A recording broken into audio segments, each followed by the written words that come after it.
আশা করি ভালো আছেন, আমিও ভালো আছি। আজকে আমি বানাবো আমের আচার।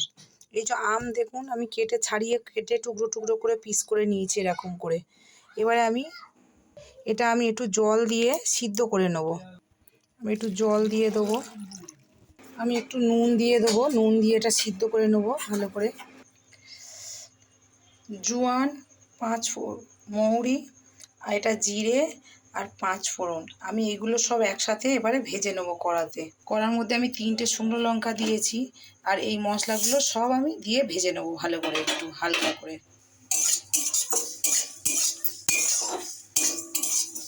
আমার মশলাটা ভাজা হয়ে গেছে, আমি লাবিয়ে নিয়ে এবার পেস্ট করে নেবো এটা।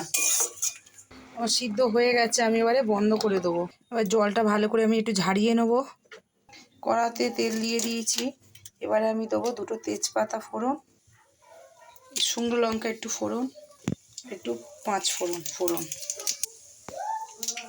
এবার এই আমগুলো আমি করে দিয়ে দেবো।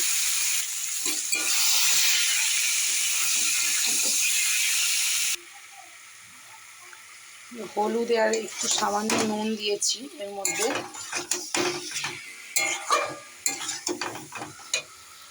500 আম, ওই জন্য আমি 500 চিনি দিয়ে করবো এটা, এই চিনিটা দিয়ে দিলাম।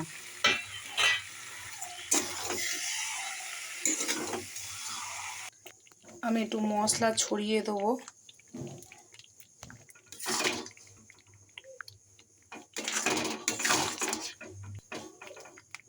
দেখুন আমের আচার কীরকম।